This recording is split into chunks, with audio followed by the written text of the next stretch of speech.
kalau kita bicara masakan peranakan, itu kan perkawinan antara masakan-masakan dari India, Melayu, Oh iya? Eropa. Oh iya? Jadi cita rasanya tuh bener-bener banyak. Oh, tapi kalau peranakan China itu cuman hanya dari Chinese doang makanannya. Berarti di India juga ya? Melayu, Indonesia pun termasuk. Tasteful, kemudian punya cita rasa Betul. peranakan yang memang dapat rasanya Oke. dicocokin sama lidah orang Indonesia juga pas. Bon apa sih? Boleh, boleh. Lembut ya? Terciptalah banyak masakan-masakan baru, variasi menu-menu yang ada di Nusantara, di Indonesia makin banyak, Mungkin luas. makin luas, dan dunia pun bisa, wow, Indonesia tuh punya banyak kuliner. Semakin kaya kuliner. Semakin kaya kulinernya ya, dan juga itu Nice. bisa mancanegara, nah itu top.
Wow. Kita pas jam makan siang sih. Pas banget nih ya. Pas jam makan siang banyak kesini. Udah lapar nih kayaknya. Udah pasti. Sengaja aku belum makan dari pagi karena emang aku pengen ngajakin chef juga sekalian lunch di betul, tempat betul, makan yang memang tempat makan ini peranakan Chinese juga. Nah itu dia, memang aku juga lagi nyari kan juga tempat juga sekalian mau ada acara keluarga. Gimana ya kalau pengen ada acara keluarga, terus mau ngumpul-ngumpul Ya. di tempat masakannya Chinese, masakan peranakan, apalagi kalau kita bicara masakan peranakan. Itu kan perkawinan Oke. antara masakan-masakan dari India, Melayu, Oh iya? Eropa. Oh iya? Nah itu jadi cita rasanya tuh bener-bener banyak. Aku Cita rasa yang tinggi gitu. Oh, aku pikir kalau peranakan China itu cuman hanya dari Chinese doang makanannya. Berarti di India juga ya? Ada, jadi di Eropa, India, Melayu, Indonesia pun termasuk. Contoh hal kecil ya, sambal deh. Oh iya. Orang Indonesia kan banyak banget Pedas. sambalnya nih, suka pedes, suka banyak banget sambalnya. Oke. Belacan. Nah, belacan Oh, itu iya. salah satu peranakan. Karena dia kan dari terasi. Oke. Sambal pedes-pedesnya dari Asia, dari Indonesia. Oke. Nah, diimplementasikan, dibuat sama belacan yang sedemikian rupa yang enak sehingga cocok masuk ke contohnya bisa kangkung belacan. Oke. Bisa makan ayam goreng lengkuas, ayam goreng ketumbar Macem-macem pakai sih. sambal belacan. Iya, iya, Tidak iya. hanya ayam, seafood juga boleh. Daging sapi juga banyak. ada loh, Chef. Sapi ada. Dimasak juga kan? Ada, sapi masak belacan juga ada. Karena memang kalau kita bicara masakan peranakan itu kan banyak banget. Oke. Ya. Cerita sedikit, peranakan itu kan udah dari zaman dulu banget ya. Iya, Jadi zaman penjajahan zaman berarti. penjajah, kemudian ada orang Tionghoa Betul. yang memang masuk ke Asia Tenggara, Oke. ya kan dari kecil sehingga beranjak dewasa, kemudian mencoba masakan. Dia kan ngerti nih masakan Tionghoa nih, masakan Chinese kan. Stylenya kayak gimana? Yes, dia masuk ke Melaka, masuk ke daerah Malaysia, itu kan dikawin-kawinin Oke. sama bumbu-bumbu khasnya Melayu. Diffusion lah bisa dibilang. Diffusion, Oke. betul. Kemudian tekniknya dibawa, Oke.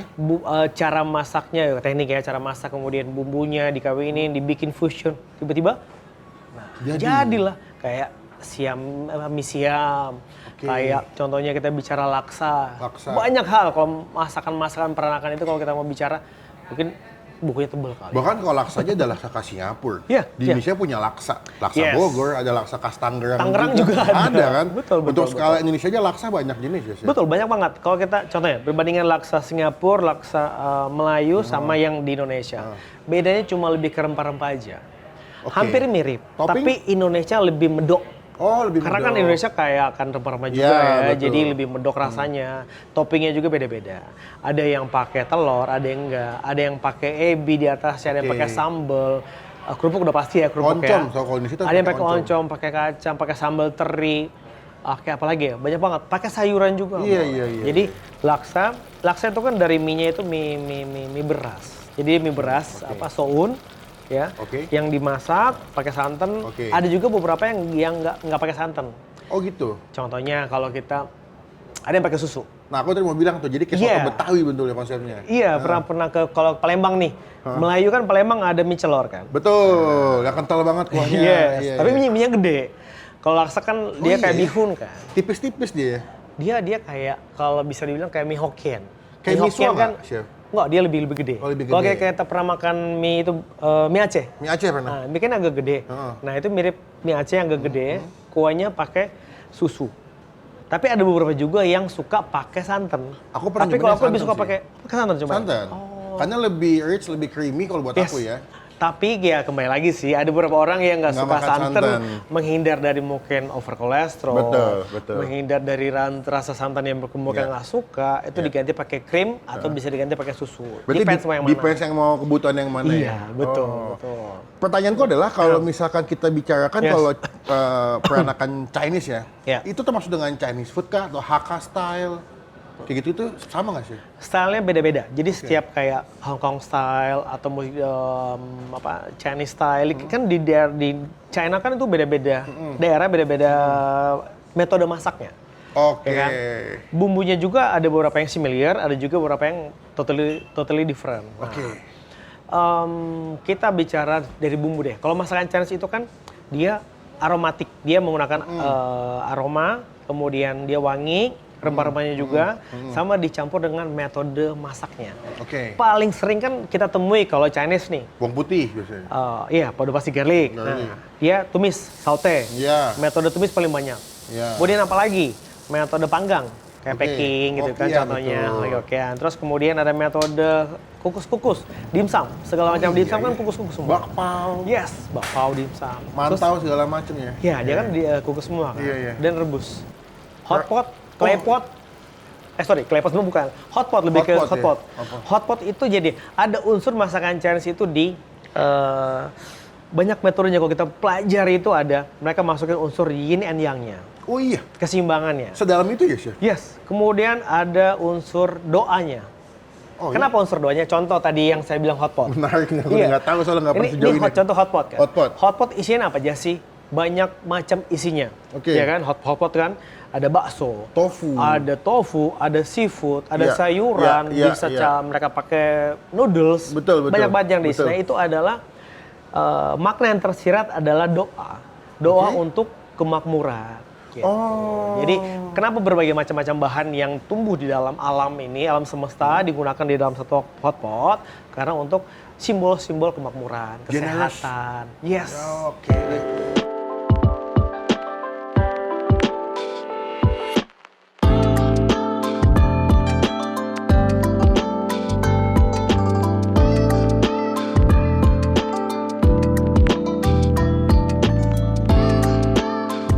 Dengan appetizer dulu nih, wow. Makanan pembuka ya?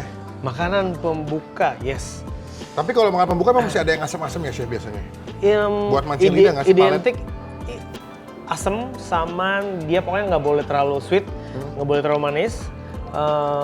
Middle aja jangan ya? Spicy, jadi rasanya lebih ke kayak the middle taste gitu loh. Jadi nggak boleh yang terlalu over taste. Contoh kayak salad kan, salad kan cuma lebih ke rasa sayuran, lebih ke mayo, lebih ke mungkin bisa pakai Italian dressing, bisa pakai apa namanya? Thousand Island kadang buat dressingnya. Iya, untuk dressingnya, dan dia memang nggak boleh terlalu over taste seperti kita memberikan garam terlalu banyak. Gitu. Nah kayak gini nih. Ini karena memang kan Chinese food ya. Kita bicara Chinese peranakan. Nah ini favorit lo ini. Ini kue lobak. Lobak. Ini kue lobak yang lobaknya itu diolah. Biasa kan orang kalau kita pernah makan soto Bogor. Biasanya aku ketemunya di King Chow-fan. Nah, Chow-fan juga kan. Chow-fan ada juga. Kalau di Indonesia soto Bogor pakai lobak fresh yang di slice. Tapi karena ini dimodified, ini dibikin kue lobak dulu. Jadi ternip lobaknya itu biasa kalau begini ini kita parut dulu atau blender sampai dia halus, ya kan? Kemudian dipisahin tuh antara diperes airnya sama si ampasnya. Oh gitu. Ampasnya dimasak, ya kan? Dimasak ampasnya sampai kering. Airnya itu dicampur tepung, biasanya tepung sagu, tepung beras. Nah, buat kental, dicampur, dikasih bumbu, boleh pakai bawang putih, pakai ebi kering boleh. Kemudian cetak, kukus, baru setelah kukus kan padat tuh, potong-potong, goreng. Baru potong dadu seperti ini. Ini jadi kayak ini. Biasanya tempat-tempat makan dimsum banyak nih kayak gini. Iya, kayak makan apa tadi? Cincofan. Itu ada biasanya. Dikasih lobak. Wow. Nah ini nih, yuk kita langsung aja. Mau yang mana dulu, bebas? Aku penasaran sama ini sebetulnya sih. Nah ini sendoknya di kanan. Oh gitu, oke. Kalau kita table manner, nah ini di kanan. Saya kebiasaan makanan kaki lima soalnya. Gak apa-apa. Aku biasa kan di sini sharing kita. Betul. Iya kan? Karena kalau makanan kaki lima UMKM kan agak rebel ya chef ya. Bener. Oke, mau yang mana dulu? Aku mau coba yang ini sih. Ya udah, bareng aja. Jadi kita bisa komen bareng-bareng ya. Oke. Ini diaduk dulu. Cara makannya kita aduk dulu. Dia pakai daun ini, wah wanginya mantap sih pas diaduk sih. Ya. Ada beberapa yang pakai kucai, ini pakai kucai. Ada juga yang hanya pakai daun bawang aja, yang daun bawang kecil, toge. Dan bumbunya yang biasa digunakan nih bumbunya. Kalau yang mau simple itu bumbu saus tiram aja sih. Cukup pakai gitu bawang ya? putih, kasih cabai, ada pedes-pedesnya cabai, saus tiram. Penasaran aku nih. Ada juga yang pakai XO, bumbu XO sauce. Tambah dikit dikasih telur juga ya chef ya, kayak diaduk ya. Yap, ini ada telur orak-arik. Yuk. Coba ya. Bon appetit sih? Bon appetit. Lembut ya. Karena tadi dia udah dikukus, ya kan? Kemudian digoreng. Jadi dalamnya sebenarnya kalau dimakan masih panas, ini luarnya kan bentuknya dadu nih. Itu luarnya masih rasa kayak crunchy sedikit, dalamnya lembut. Karena dengan metode tadi. Ini mengingatkanku kayak teksturnya kayak makan kue talam udang. Ya. Kalau makan kue talam udang tuh kan sampai kayak begini teksturnya lembut. Yang khas Pontianak ya? Iya. Yang pakai ebi di atasnya. Yes. Persis sekali kayak gini rasanya. Karena memang cocok ini pakai ebi. Buat wanginya ya. Ini kan saus, ada beberapa yang menggunakan saus ini. Bisa pakai saus yang ada ebinya. Jadi bawang putih digoreng. Biasa aku kalau bikin kayak gini, bawang putih digoreng sama ebi. Yang kering tuh, digerus. Oke. Udah dimasukin ke bumbu, kan masakan apa aja bisa pakai. Bisa ke nasi goreng, bisa ke masakan seperti ini, Chinese food seperti ini. Jadi kayak bumbu basic buat masak ya chef ya? Iya. Kayak aku juga ngeliat beberapa penjual mie tek-tek atau mie dok-dok pinggir jalan itu dia pakai ebi buat dapetin wangi sama gurihnya katanya. Iya, bumbu putih dia bilang ya. Betul. Kayak kemiri, bawang putih segala macam dia biar wangi. Yes. Itu contoh hal kecilnya kalau kita makan lamongan kan. Iya. Bumbunya kan dia dari bawang putih sama kerupuk udang kan. Nah ini juga bawang putih sama ebi yang digoreng kering terus dihalusin sama dia ngerasa kayak, ini kan sebenarnya kayak aroma terasi kan? Iya. Padahal bukan, ini dari ebi. Enak sih, emang aku suka dia punya wangi cukup nendang tapi di lidah tuh wangi, ada gurihnya gitu loh. Yes, betul.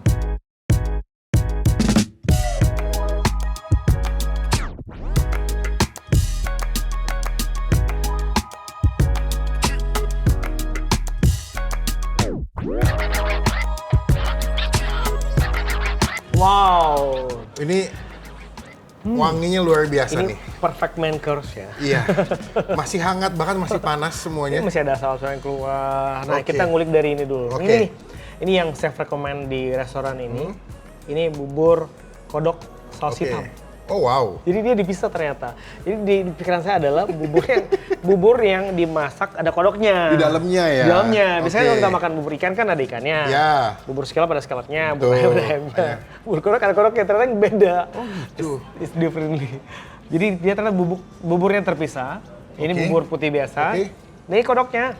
Dan ini dipakai kendi ya, kendil gitu ya. Claypot ya. Claypot ya. Jadi ini kan tahan panasnya lebih lama. Oh gitu chef? Yes. Kalau dia berbahan dari tanah liat seperti ini. Lebih lama ya?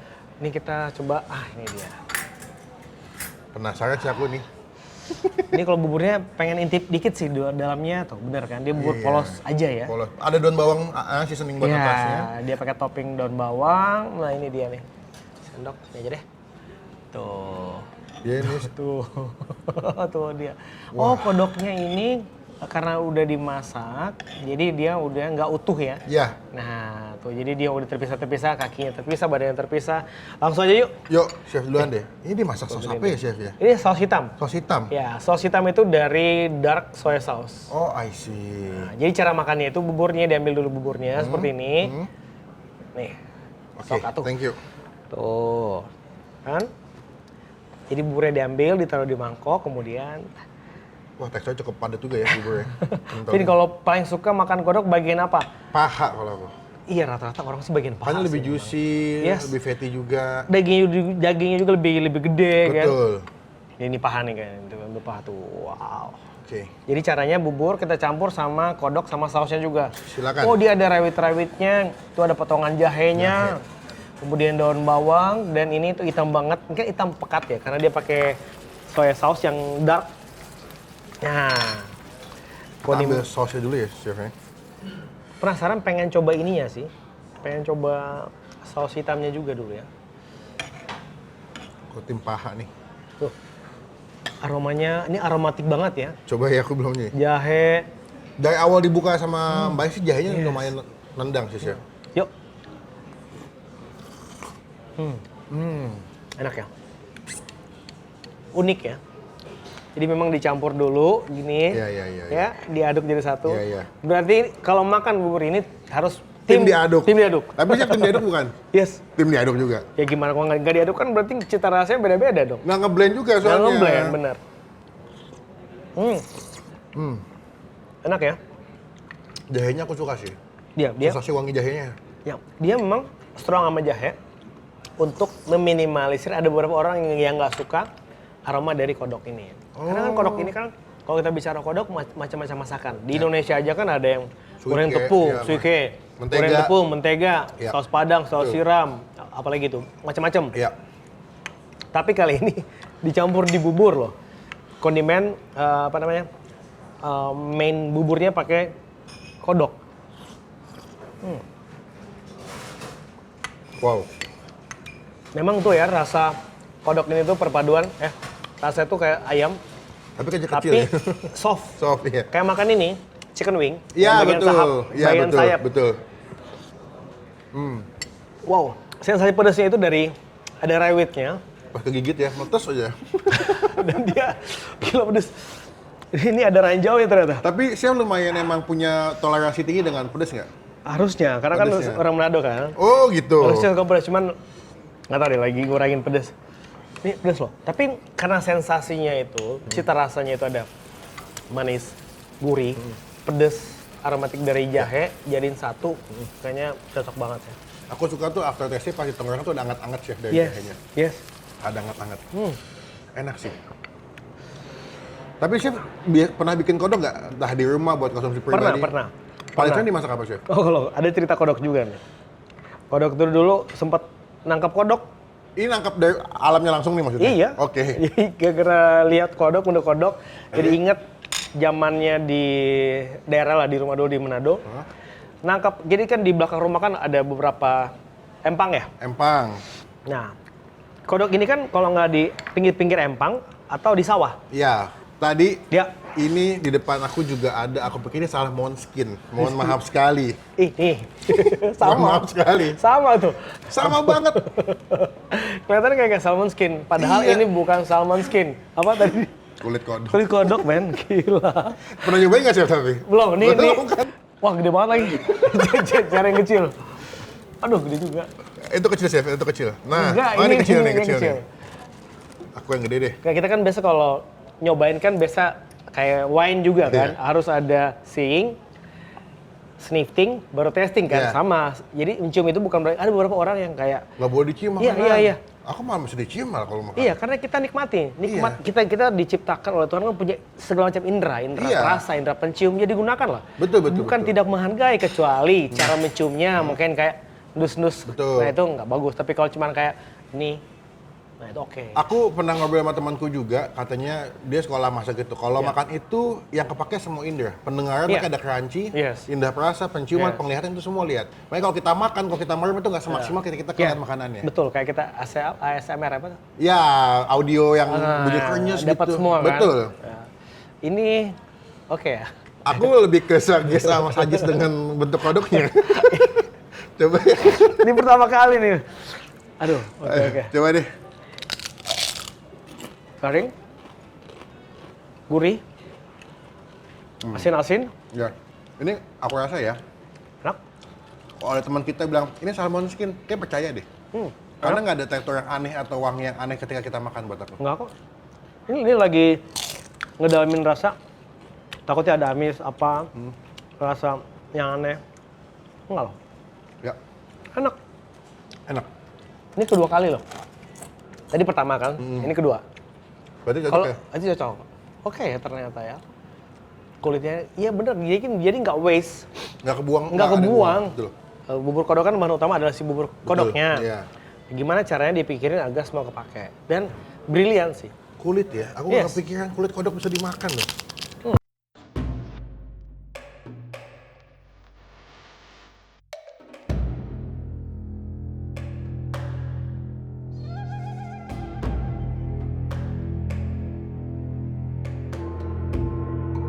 Kita mau ke next course. Tahu Biasa aja ya, Chef ya? Sebelah sini ya? Tahu bulat. Aku penggemar tahu juga sini. Apa tahu ya? Apalagi tahu Bandung.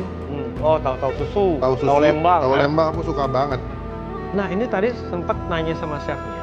Itu dibuat sendiri tahunya. Oh, dia bikin ya? Iya, tahu bikin sendiri.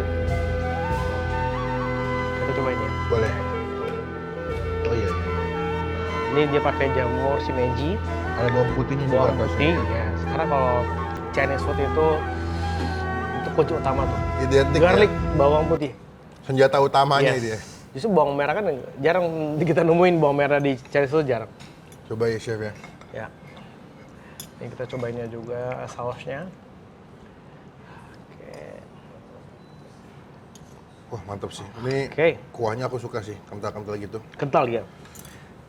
Karena semua kental itu kan dia pakai starch kan. Tuh. Iya, dalamnya kayak tahu susu ya, Chef. Kayak tahu susu, lembut. Silky gitu deh.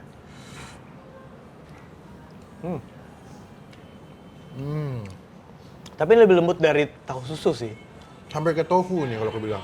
Dia tahu Jepang, tahu sutra, silken tofu. Iya. Yes. Lebih lembut.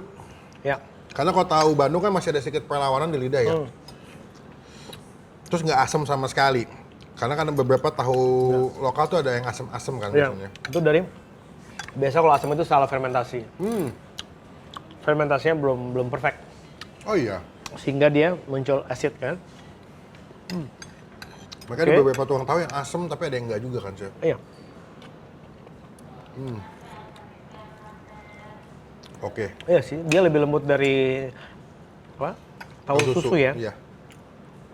Ini homemade kayak gini oke ya. Di restoran tuh kalau banyak homemade-nya, kayak kita makan mie. Kalau mie juga banyak homemade semuanya tuh kayak akan lebih berwarna. Dan juga punya cita rasa sendiri di setiap restoran. Dan jadi ciri khas di tempat makan itu ya, Chef ya? Karena nggak bisa ditemuin tempat lain kan? Betul.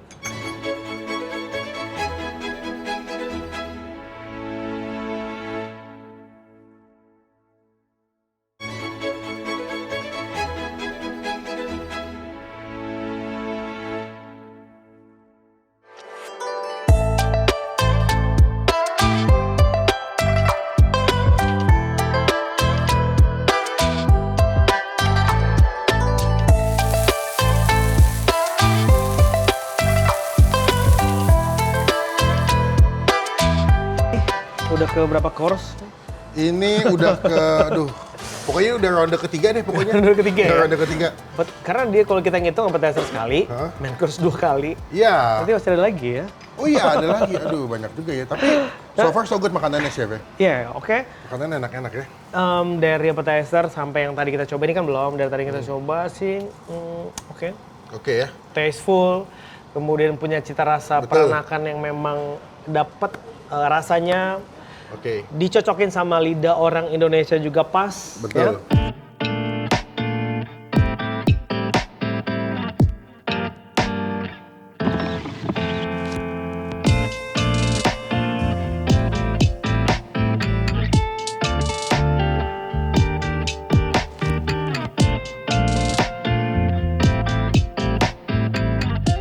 Oke, kita cobain yuk. Kita cobain, Chef. Yang mana dulu deh?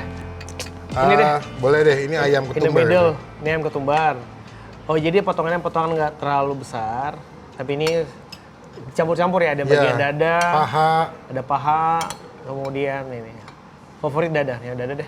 Oh, aku tim paha sih kalau ayam. Oh, tim paha? Aku paha. Oh, berarti makanya sama kodok tadi cocok ya? Cocok, aku semua paha pokoknya. Ini mau ambil bumbunya dulu. Dia kan ini bumbu ketumbar nih. Iya, crumble si ketumbar itu. Coba deh. Coba ya. Kita coba ini.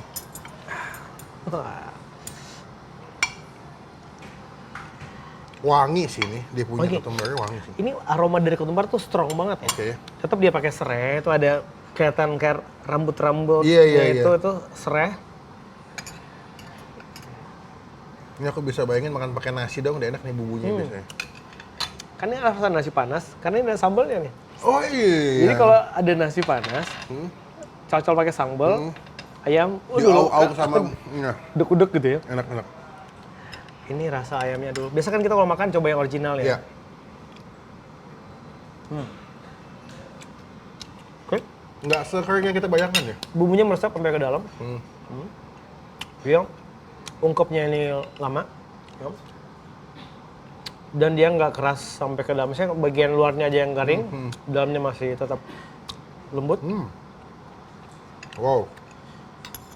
Ini strong banget karena memang namanya ayam goreng ketumbar, jadi ketumbarnya strong banget ya. Nah, ketumbar itu kan salah satu bumbu memang khas di Indonesia kan banyak banget. Dan kayaknya beberapa makanan Indonesia pasti pakai ketumbar sih. Ya. Rendaman tempe tahu pakai ketumbar. Ketumbar, betul. Beberapa masakan juga yang apa namanya? Pakai rempah-rempah, itu salah satu ada bumbu ketumbar. Enak. Nah, ini mau nyoba ini nih. Sambal belacan. Ini tadi kita ngomong di awal. Awal belacan ya. Salah satu sambal, salah satu peranakan yang apa namanya? Masuk ke kita, ke Asia Tenggara adalah sambal belacan. Perpaduan terasi dan sambal sehingga terciptalah ini. Tapi dia lebih ke sambal masak ya, Chef? Kenapa? Sambalnya sambal masak ya, kayak maksudnya bukan kalau sambal mentah kan kayak gitu banyak di Indonesia ya? Ya, kalau dadakan-dadakan itu kayak sambal Bandung kan dadakan. Nah, kalau ini dia sambal matang. Wah, wangi terasinya sih kenceng banget nih.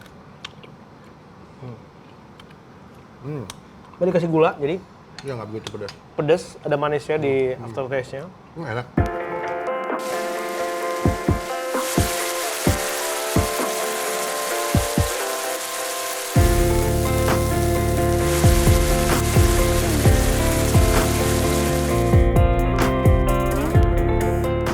Ini ada udang saus kung pao deh. Ya, biasa kan kalau kita makan tuh yang familiar kan ayam.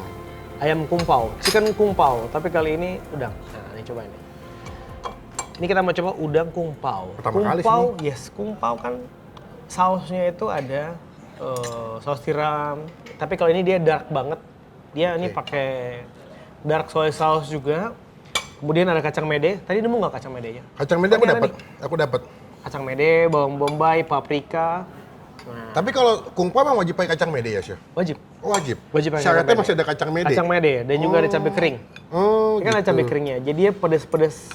Nah, ini untuk bumbu-bumbu seperti ini kayak bumbu drying, dia menggunakan apa namanya?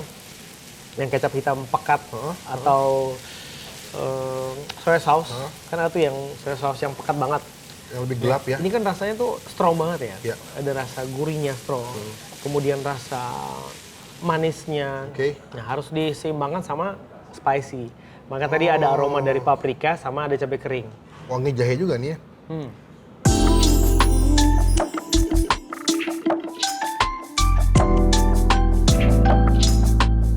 Ini belum coba nih. Oke, ini si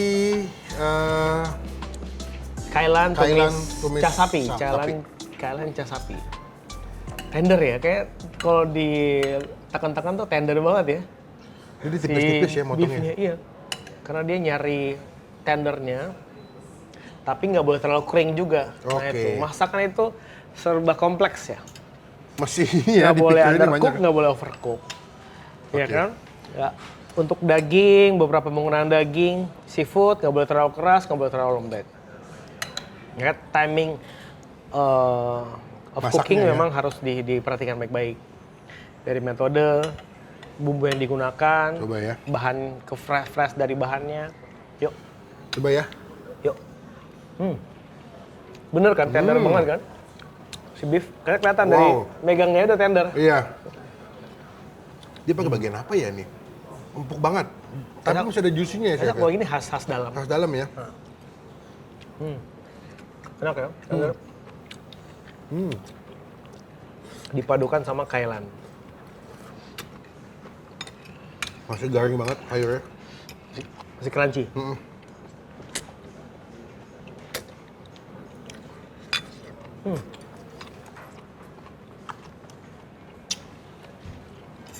Dagingnya enak dagingnya.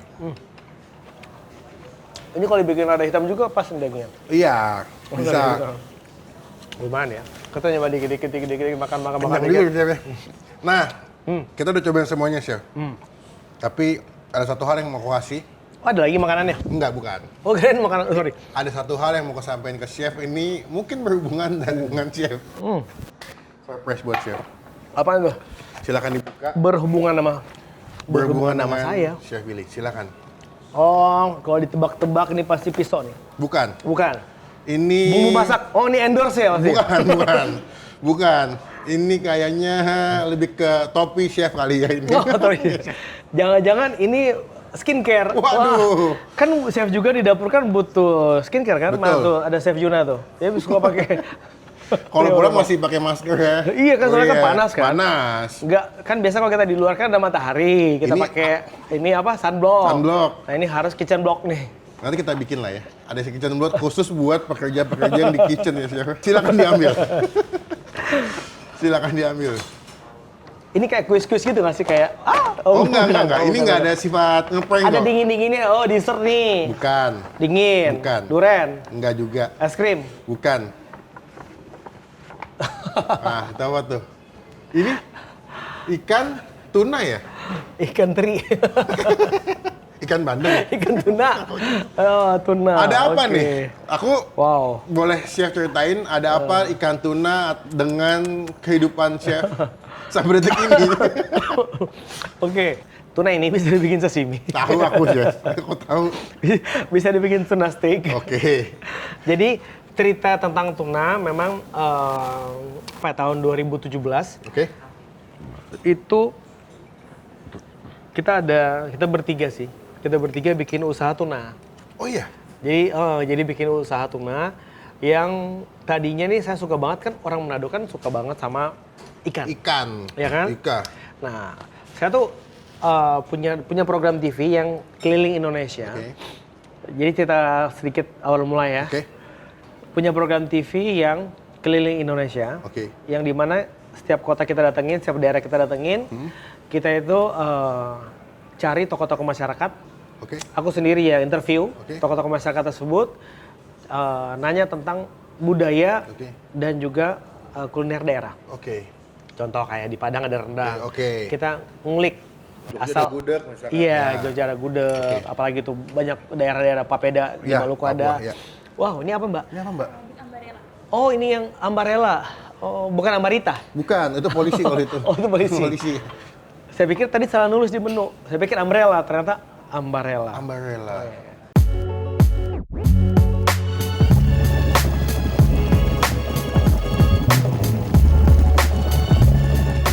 Oke, chef. Silakan dilanjutin lagi. Jadi, makasih ya. Keliling-keliling. Jadi, kita wawancara, kita interview setiap tokoh-tokoh masyarakat yang ada di daerah tersebut. Saya cobain masakan aslinya, otentiknya. Lalu saya masak. Jadi jalan-jalan, nyobain, ngobrol, gali tentang masakan daerah. Kemudian saya coba masak. Jadi masaknya itu versi saya sendiri. Ya, kan kalau daerah kan otentik. Nah, kalau saya dibebasi untuk berkreasi dengan versi sendiri. Nah, di Manado itu kan banyak ikan. Salah satunya ada tuna, suka dibikin gohu tuna. Belum pernah dengar aku. Belum pernah dengar ya? Belum pernah dengar. Gohu tuna tuh kayak tuna sashimi. Jadi tuna mentah, harus yang fresh. Kurang lebih seperti ini yang, kan ini merahnya itu gara-gara CO2. Ini tuh dikasih CO2 yang memang untuk membuat dia lebih tahan lama. Kita sambil minum ya? Iya, sambil minum. Oh ini kita coba dulu ya? Ya, ini tehnya nih. Makasih ya. Mbak, thank you ya. Ini tadi namanya signature-nya BTS ya? Apa sih BTS? Yang band Korea? Iya, boy band itu, bukan? Bugatti Singapura. Nama resto. Aku pikir juga boy band awalnya. BTS tuh Bukit Timah Singapura. Ini nama resto yang kita makan ini Bukit Timah Singapura. Kita cheers dulu, cheers. Cheers dulu. Ala Chinese ya? Oh iya gitu. Tinggal pakai bajunya doang, dicam-cam gitu. Makasih ya, Mbak. Waduh. Enak. Seger banget nih. Buat closingan enak ini. Ini seger banget, ini seger asli. Enak. Ini enak, seger. Ini kalau lagi pilek, lagi kurang enak badan, enak nih. Wow. Jadi acidnya ya, asam-asam, seger. Enak, ada manisnya di terakhir. Enak. Ini seru. Vin, ngomong-ngomong cerita dikit dong. Boleh. Kan mungkin teman-teman yang pengen tahu atau apa namanya, ya aku juga udah sempat lihat kan di apa namanya YouTube-nya Melvin kan yang ngulik-ngulik kuliner, nge-review. Nah, kalau ada mungkin teman-teman yang pengen nyoba terjun di influencer ya, di review kuliner, food blogger apapun itulah tentang kuliner, itu awalnya gimana nih? Kalau pertanyaan ini udah sering banget datang ke aku ya. Jawabanku selalu sama, bahwa mau kontennya apapun, mau bikin konten apapun, mau bikin konsepnya kayak gimana pun, jangan menilainya awal dengan uang. Karena yang kejadian saat ini yang jadi salah. Jangan money oriented dulu ya? Jangan. Oke. Karena kebanyakan adalah karena mereka ngelihat konten creator YouTuber atau TikToker atau selebgram yang mereka punya, dia bisa make money dengan banyak. Membawa mindset bahwa kalau gue kerja kayak gitu, gue bisa punya uang yang banyak. Iya, ekspektasi terlalu tinggi. Gitu. Begitu kita nggak kecapai, kecewa. Iya, jangan. Hasil ketika awalnya udah masalah uang, kontennya jadi nggak maksimal. Iya. Nanti malah apapun yang dia buat, tolak ukurnya uang. Jadi kalau pengen bikin konten, apapun yang mau dibuat, mau makanan, mau desain, mau apapun lah, otomotif, konsep pertama yang mesti ditanamin dalam kepala adalah bikin kontennya mesti fun. Seneng dulu ya. Kalau kita seneng, sekalipun nggak ada uangnya, kita tetap jalanin, tetap keep going. Tapi kalau kita nggak senang sama kontennya, itu uangnya banyak pun, kita kan setengah hati chef jalaninnya. Jadi aku lebih prefernya apa yang lo senengin dulu kontennya. Apa? Mau masak, mau review makanan, silakan. Dan ini jadikan sebagai hobi atau pengisi waktu kosong lo yang positif aja. Jadi ya itu tips buat aku. Jadi kalau mau bikin konten apapun, mau di platform sosial media apapun, TikTok, YouTube, IG, Facebook ataupun itu, konsep pertamanya adalah do what you love and love what you do aja sih buat aku. Betul. Kalau aku ya. Gitu. Mulai dulu aja karena apapun hasilnya nanti, kalau emang kita bikin dari hati ya, passionate ya, itu akan nyampe kok sebetulnya. Jadi jangan terlalu sibuk gimana biar viral ya, gimana biar video gue dia udah pusing duluan di awal ya. Pusing duluan. Terlalu banyak ketakutan, nggak maju, nggak jalan, kebalap sama yang lain. Iya, betul. Gitu sih kalau aku. Berarti kalau gue petik di sini adalah jadi mulai aja dulu. Kalau mau bikin apapun itu konten dalam hal apapun, contohnya kalau kayak kuliner ya, satu jangan fokus sama uang. Dia ngikutin sesuai hobi, passion dulu yang dimainkan, ya serius, fokus. Nah percaya kok pasti rezeki akan datang. Betul. Ya kan? Betul. Karena apa namanya hasil kerja keras akan membuahkan hasil. Ya udah kalau lebih seperti itu kan. Nah yang kedua nih, satu lagi deh. Boleh. Kan udah mulai nih kan. Kira-kira tahun berapa mulainya? Aku kalau nge-YouTube berarti 2010. Tapi kalau buat fokus konten kuliner 2018. Sampai detik ini. Hal apa yang biasa ditemukan pada saat bikin konten? Khususnya nge-review kuliner. Hal baik dan hal buruk. Dua versi deh. Oke, hal yang nggak enakan dulu ya? Ya, yang enak dulu. Yang nggak enak dulu, mungkin kalau yang nonton YouTube foodies atau kuliner, nanti kita kerjanya makan doang ya. Aku cuma makan doang, dapat AdSense gitu. Tapi behind story kalau kita ngonten tuh ada kalanya beberapa kali tuh aku diusir sama tempat makan. Karena? Nggak tahu, mungkin mereka belum melek sosial media. Jadi ketika kita datang tuh kayak mereka agak ignorance gitu, kayak apa sih, gue nggak mau. Ya udah, dan menolaknya dengan cara yang tidak menyenangkan gitu. Satu saya sakit hati karena kita mau ngebantu mereka buat up naik ya, kan? Buat up mereka, buat naikin namanya mereka. Cuman balik lagi yang namanya tempat makan punya dia, berarti kan rumahnya dia. Dia punya hak penuh. Betul. Kita cuma tamu. Gitu. Tapi ya udah, kita hanya memahami bahwa memang nggak semua orang melek sosial media. Bahkan sampai saat ini ada beberapa. Apalagi yang nggak enakin ya. Mungkin kalau komentar netizen sih aku udah biasa sih. Hate udah biasa. Paling mungkin kalau review makanan pernah nggak ketemu yang nggak enak?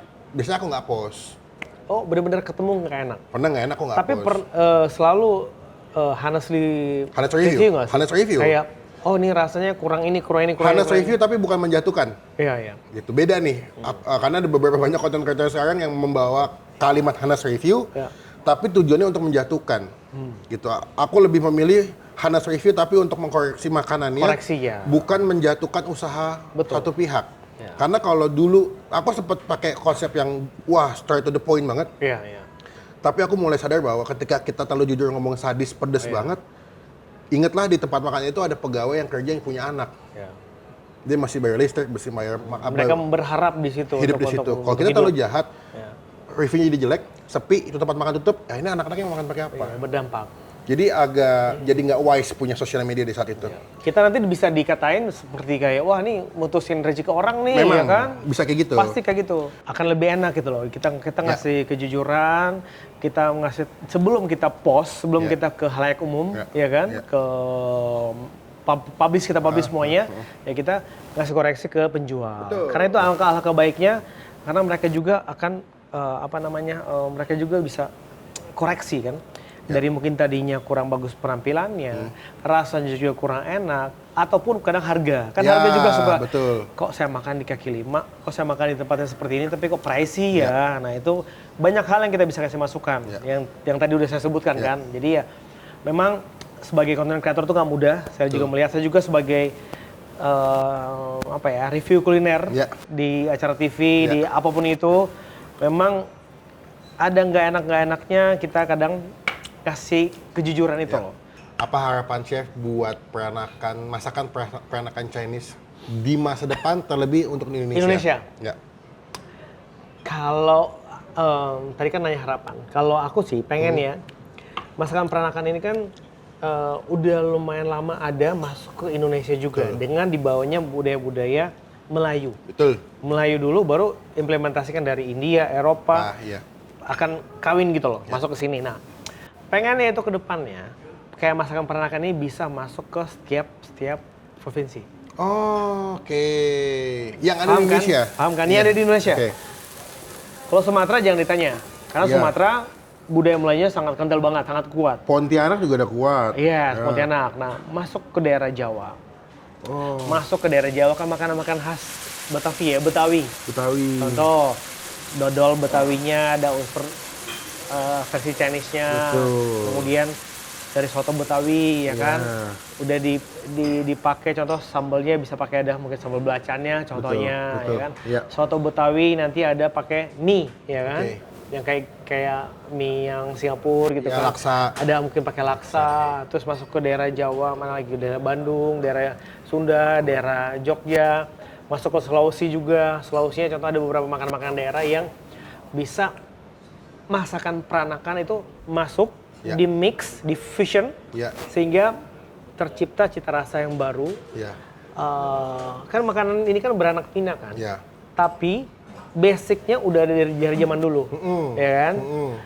Memang dari nenek moyang kita sudah ada menu-menu yang sampai saat ini kita makan. Cuman kitanya yang gimana caranya kita mengcombine-nya, gimana cara kita fusion-nya. Ya, di-develop lagi. Develop lagi dari cita rasa, dari tampilan yang tadinya ini kok kayak apa nih, padahal ayam basicnya, ya kan? Tapi dibikin tampilannya yang beda, dibikin bumbu-bumbu yang kajiannya beda, lebih unik lagi, punya rasa yang baru.